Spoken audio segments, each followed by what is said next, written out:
My question is, so how do you, I live with sadness and joy. I hear a lot of joy, vibrational joy at different levels, and what I've heard today, some of it sounds like part of a foreign language, and some of it sounds like a universal. We're going to be very direct with you. Why do you put up with sadness?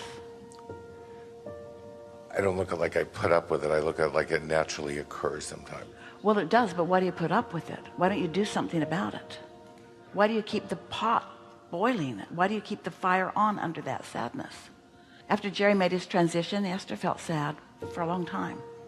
She had dinner one night with a friend whose wife had made her transition, and they were talking for a long time with each other over this meal. And he said, you know, sometimes I think I just feel so damn sorry for myself. And Esther thought, oh crap, that's exactly what it is. I'm just choosing to feel sorry for myself. I'm comparing what was to what is. I'm comparing what I wanted to what is. It's just misuse of your ability to focus. That's all sadness is. It's just sloppy thinking. It's not assigned to you. It's not necessary. It's just something you're putting up with unnecessarily. So when we're taught to feel our feelings, does that mean we don't have sadness? Who teaches you to feel your feelings? We want you to feel your feelings because Only if they're good? We don't want you to put a happy face sticker over the gas gauge on your car because it's troubling to see you have no gas. It's good to know where you're at. So we're not encouraging you to not be aware of your feelings. We're just asking you to be aware of them and know for sure you can improve them, and to let that be the thing that matters to you more than all other things put together, because that is what tending to your point of attraction is. You got a vortex full of wonderful things, and if you're not tending to the way you feel, then you have no control over your relationship with any of those things. You can't control what anybody else does or what anybody else thinks, singular or groups or national or worldwide. You can't control the behavior of anyone. You can control one thing and one thing only, and that's your relationship with your inner being, which is what your emotions or feelings are indicating to you. So when you feel negative emotion, the first thought you want to have is, am I going to put up with this? We said this earlier. When something didn't go the way you wanted it to, at very deep levels, you know, something's really jacked up here. I'm supposed to feel good, and my life is supposed to go the way I want it to. And then you get defensive and you try to explain, well, why that happened, how that came about, who was involved in it, what happened, what went wrong. And we say, we love you so much, but blah, blah, blah, blah, blah, because none of that is taking control of the way you feel. That's just giving a historical documentation of what is, and there's a whole lot going on. So my concrete example, I live down the street from my mother, who's in her 10th year of advanced Alzheimer's. I get sad over that. I get joy of being able to be there. Well, she's figured out how to defocus. You should be applauding her. We're not kidding. A lot of people would like to make their reemergence back into non-physical, but they feel so obligated to fulfill some purpose, so they cling to a life that they don't even like. And then, because their desire is stronger than their belief, they lose their minds. We're not kidding you. It's not a bad thing. It's helpful. And how do you not feel sad over that? I'm still losing. I'm not getting the thought of, like, how is it not appropriate to not grieve over that sometimes? All right, hang on to your chair here, because we're going to give it to you really strong and straight. How do you not hang on to that sadness? We want to say it different. How do you let it get unstuck? Stay with us. We're wanting to distract you so that we sneak up on you and surprise you. Oh, there's so many things that we could say to you. It's just stupid to be sad. There's just no reason for it. It's like giving up everything that you want by choosing a subject to feel sad about. And you know what feeling sad is? Feeling sad is you looking at it different than your inner being. That's how you know that. You see, when you're in sync with your inner being, you are fully funded with energy and clarity and vitality. and all the things that you consider to be life-giving. And when you're not in sync, you feel a withering.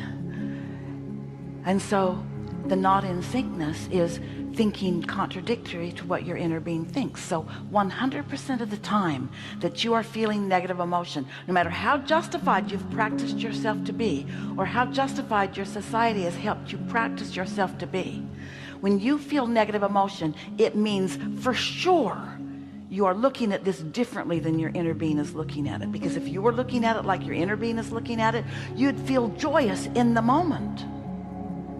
So let's choose some doors. We've been teasing about these doors all day today. So let's start there. My mother lives down the street from me, and she's 10 years into advanced Alzheimer's. And how does somebody not feel sad about that? She's diminished from what she used to be. I feel very sad about that. That's the first door. And it feels terrible, so let's do something about it. Because you have control about the way you feel, so let's do something about the way you feel. So let's try to find another door. My mother is in her 10th year of what they call a what's the word? Degenerative. Yeah, that disease. And I can't do anything about it, so I guess I'm just gonna have to give in and accept it. Well, it's a slight improvement, and it is an accurate statement, but it still feels sucky, doesn't it? So let's choose another door. None of us intended to stay in our physical bodies forever. It's a natural thing that we reemerge back into non-physical. And some of us do it easily, and some of us do it more reluctantly. And sometimes things happen that make it easier. Sometimes you get run over by a big, fast truck. Sometimes you attract something that causes you to not care so much about things. When Burl Ives, you know, the singer, actor, famous guy, he's a friend of Jerry and Esther's. When he made his transition, they'd been there visiting. Esther could feel that it was unfolding and felt it in the moment that it happened. And it was euphoria beyond anything Esther had ever experienced before. She felt release, relief, happiness, big time. So she went to her computer and tuned into us and heard him talking to her. She wrote it down. She wanted to send it to Dorothy, his wife. And Burl said, "Hey, kid, it's just like Abraham said." Esther said, "Thank God." He said, "You caught me fast, didn't you?" Esther said, "Yeah, I've been tuned to you." The most interesting thing is that things that bothered me deeply just moments ago are not bothering me at all. In the death experience, there is a release of resistance. Some people have to find another way to release resistance before they can even allow the death experience, especially people that feel responsible, people who have been very action-oriented, who have been wrestling things to the ground and keeping things in order. It's hard for them to let go and reemerge into the fullness of who they are sometimes. And that's what those kinds of things are about. So that's another door. Did that feel better? Definitely. How about this one? Something hasn't gone wrong. It's something going very right. How about this one? My mama's doing something that we're all doing, and she's doing it in her way. Path of least resistance. Good for you, Mom. I support you in every part of this. How about this? My mom had to do something sort of extreme to not worry. Maybe I don't have to do something quite so extreme to not worry. See what we're getting at? Yeah. Yeah. There's no right or wrong. There's not one way of living that is the right way. There are endless ways of living. But the thing that is sure, every one of you, without exception, intended to like the living that you're doing. I slip into weird behavior because somebody will send me a text, maybe you're not grieving properly because you seem too happy sometimes. Because in the moment I'll be happy, and then it does shift sometimes. Did they text you or email you? They texted me. So text this back to them. I'm a happy guy that's sad. Yeah. Text this back to them. I love you so much. Thank you for your attention. I mean that. Say, I mean that. But through my life, I have come to know that I can't get sick enough to help sick people get well, or poor enough to help poor people be prosperous, or confused enough to help confused people become clear-minded, or sad enough to help sad people be happy. Life is showing me, I'm getting it more and more, still texting. Life is showing me that I get what I think about, and I'm realizing that everything I want is because I think I will feel better in the having of it. But if I keep needing something to be different before I can feel better, I'm never going to get there. I've got to feel it before I can live it. And if they were sincere in their question, they will say, man. If they weren't sincere in their question, if they were trying to control you or manipulate you, they might not text you back, or they might say, you're selfish. Oh, good. If they say you're selfish, then text this. Indeed, I am. Because I have discovered if I'm not selfish enough to hold myself in alignment with that which I consider to be source energy, I have nothing to give to anyone. Yeah.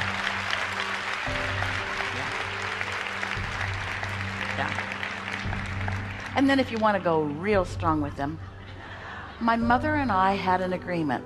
This is complete truth. You just don't know it. My mother and I had an agreement that we would never feel sad over the choices that the other made. I'm just now learning to keep that agreement with my mom. It had to get to this before I remembered it.